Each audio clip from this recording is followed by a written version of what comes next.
Well, hello again and welcome to another episode of my extraordinarily untidy tackle box.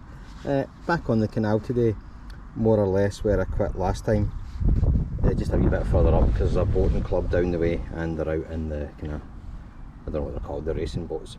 So I've got a load of lures I'm going to play with today. So we'll start with probably these little things here, if I can get them. I don't even know what these things are called. They're little kind of jerk bait things. I buy them in the dozen. I buy the dozen from China, and I just get loads of these things. I buy in packets of a dozen or so for just cheaper for postage. They're actually quite effective. I've caught quite a few fish with them. So, but yesterday I was in a tackle shop and I bought these little things, mayfly nymphs. You know, got little drop shot heads here for them. Got some minnows. My pike traces in case I decide to put on some of the bigger lures like this, which I've found these are absolutely deadly for the bigger pike if you fish them properly. Like bring them and jerk them in so it looks like a sick or injured fish. I have my wire traces. I've got some braid just in case. I re-spooled my line with re-spooled my reel with just monofilament, but I'll maybe change it out if I need to. So, it's the usual setup.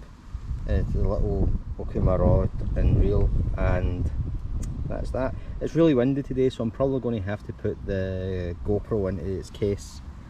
It's very, very wet too. It's been raining on and off, quite heavy rain for a while. So what I'll do is I'll pause here, I'll get myself set up, and then I'll probably just have a walk up and down for a mile or so and see what's what. But I will probably have to put the camera in the case at some point, so there's going to be some audio issues, I'm afraid. Nothing I can do about that. Well, that's 2 minutes of me talking shite, so let's get started. I've put the waterproof casing on, so if the sound's a bit muffled, sorry, but it's either that or the wind, because it's become impossible now.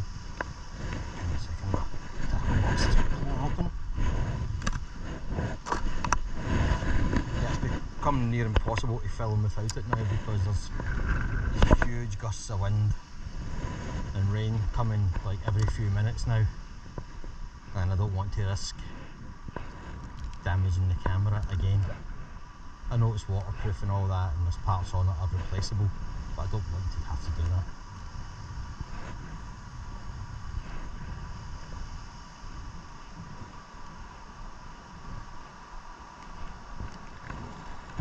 Well, oh, got it. I was about to say there was a wee pike there, but it followed me and ran away, but it's come back, so there we go. Tiny wee thing.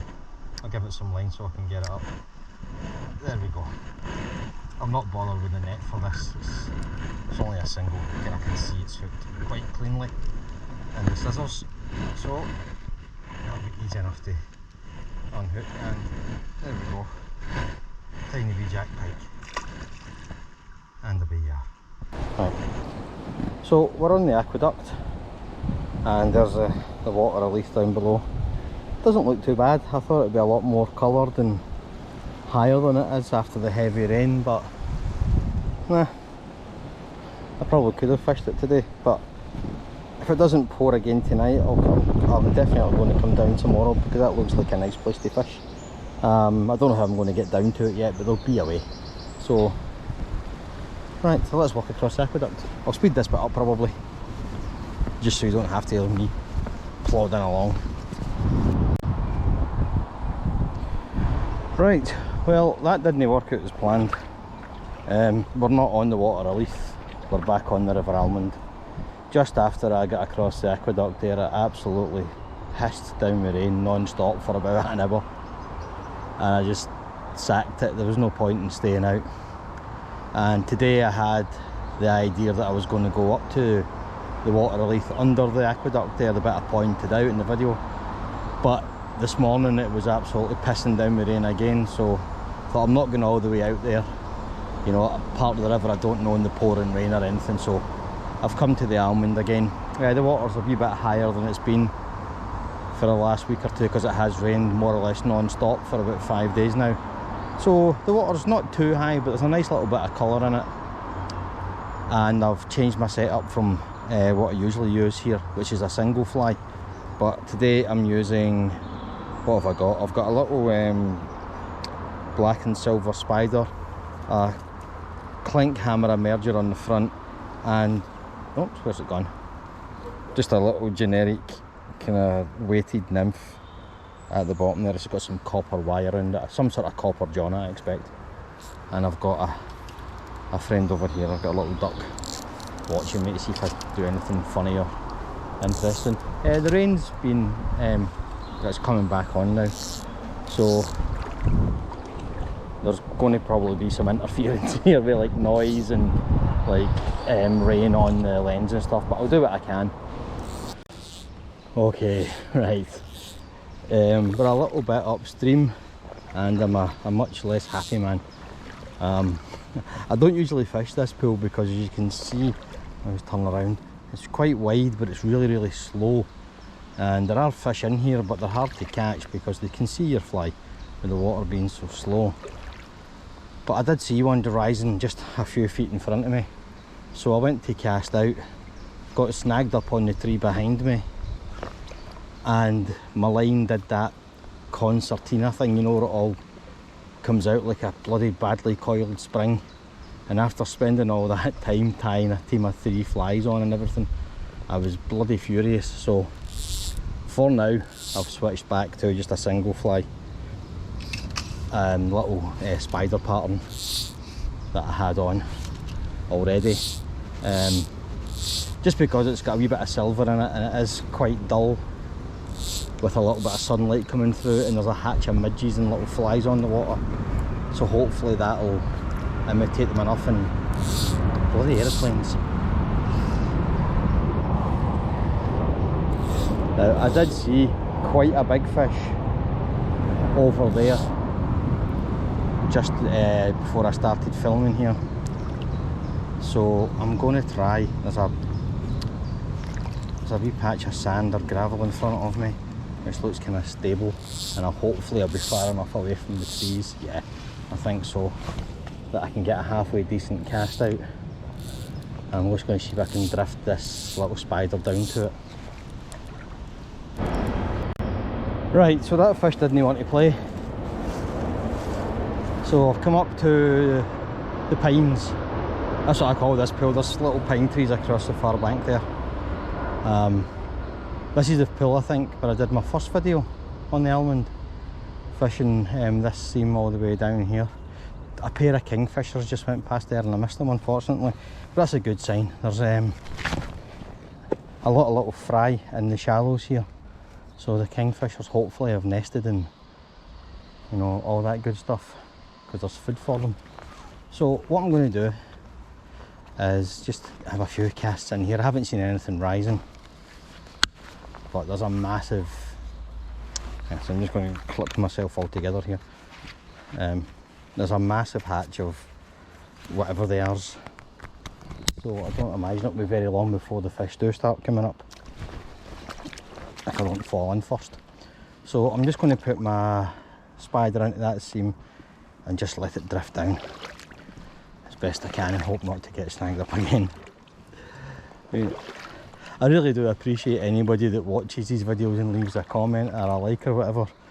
You know, I know most of the time it's just me talking absolute crap, complaining about the wind and the rain and not catching anything, but you know, getting snagged up in trees. But I know you have days like that as well, so I know you appreciate how hard it is to persevere, you know, and keep on going when it's, you know, your 10th snag, you haven't caught anything, you're freezing cold, there's fish rising everywhere and you cannot hook into them, but you go, you know what, I'm not giving up, you know, I'm going to keep on going until I at least catch something, or even if I miss it, even if I get a hook into something, so I know that I know what I'm doing. Oh, there's a kingfisher. I keep missing them. They move so quickly. So yeah, sometimes it's hard to stay positive when everything's going against you.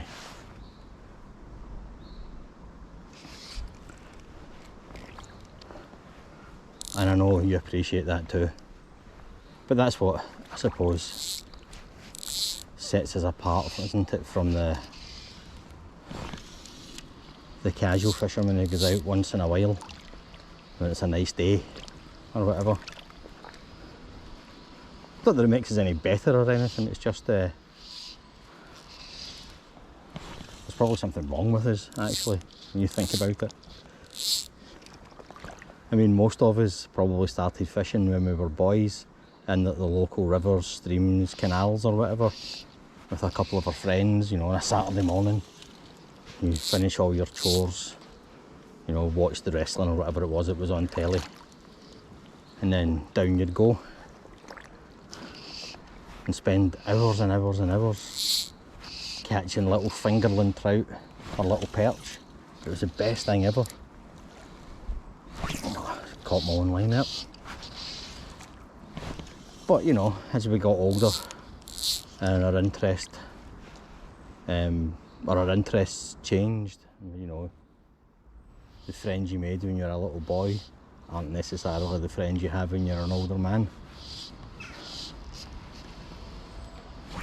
And they gave up on it, you know, they found other things to do. And so did we. But it was always there, you know, that I'd like to be out fishing. You know, you can't walk past a stream or anything without thinking, could cast a line in there.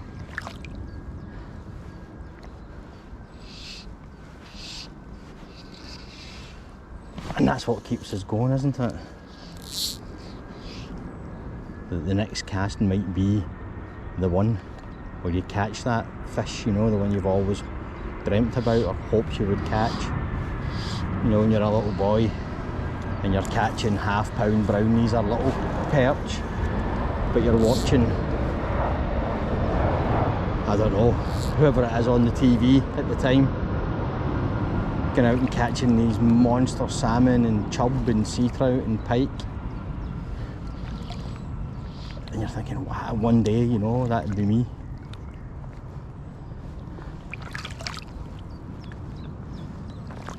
And then it happens, you know.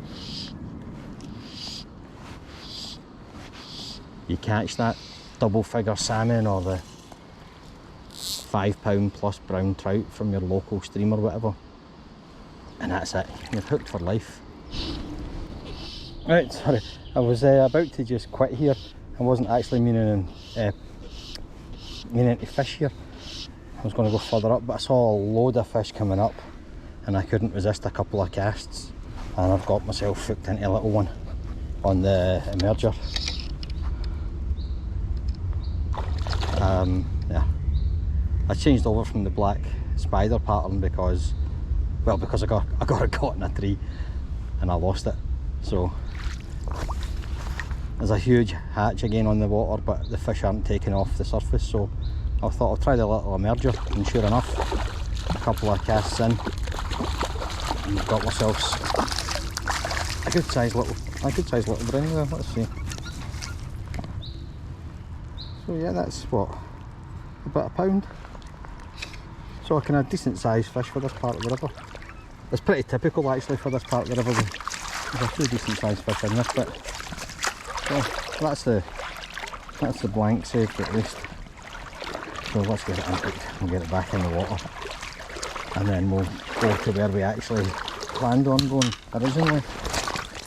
I don't want to get sidetracked too much, you know. It comes like tea time and I'm not even where I want to be yet. So where's it hooked? That's perfect. And the scissors, no trouble there. There we go. It's settled out. It's going to get itself. Yeah, it's a chunky little one. But let's get him back in. There we go. No trouble. And away, as Bob Mortimer would say. Right, so I'm going to leave here. My battery's about to die anyway, so I'm going to go on up and I'll catch you up at the airport. Right, this isn't exactly where I wanted to come to, but I saw fish just up here. I think there might be another one there. There's definitely one there taken just under the surface, so I'm going to leave the little clink hammer on for now and see if I can catch it. I've tried to catch this fish a few times this season, but with no success. But it's coming up quite frequently,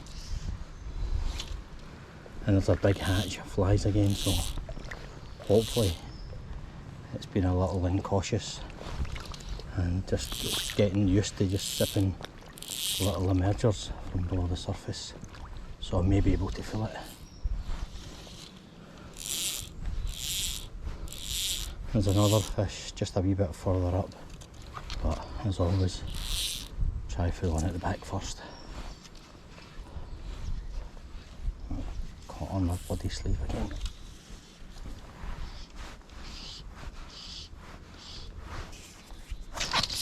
Got it. Well, that's a decent fish too. Had no idea how big that fish was, but it looks like it's a good size. Maybe a little bigger than the one I caught just then. Where are you? Oh, got my rod tip caught in the tree. Oh, that's a chunk of a fish. There's my net. Yeah, on the other side, of course. Out of there, there's a load of weed in there to try to dive into.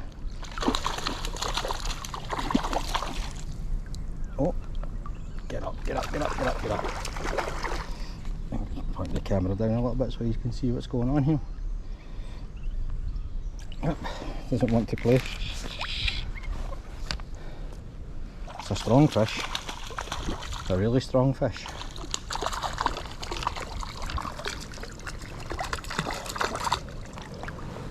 Got you. There we go. Ah, good. I've been trying to catch that fish for bloody weeks. Oh, that's a good size fish. That's definitely bigger than the last one. Let's see if I can get the hook out. Hang on a second. I'm going to unhook this and then I'll come back. Right, unhooked, no problem. So let's see if we can have a look at it. It's putting up a bit of a fight still. Oh yeah, there you go. Isn't it an absolute beauty of a fish? Let's get my way. There we go. Good. I'm happier now. I caught another one just before I got my camera battery changed out and stuff. It's just a little one. So, but that's two good sized fish and a little one I have for today. So I'm going to go up around this corner here. There's I don't know if you'll be able to see it from here. Hang on.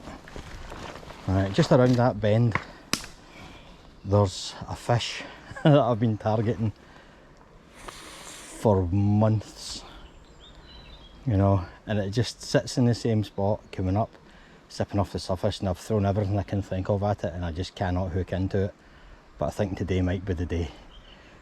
I've sunk into the mud up there once, almost up to my knees, and I've fallen in once there too, so it's not an easy part to fish. I wonder if I might cross onto the other side though. That might make more sense, because I can see a fish in the middle of the water there which I have to go past to get to where I want to go. So I think what I'm going to do is I'm going to cross to the other side here, work my way up that little gravel bank and see if I can get that fish that's rising in the middle, and then target the one further up. And I just noticed there's one just to the right of me here that's coming up too. So what to do? I think I won't target this one and I'm going to make my way up to that. So let's go up there. Well, Moby Dick has evaded me once more. Today will not be the day. I waited to see if that fish downstream showed itself again, but it didn't.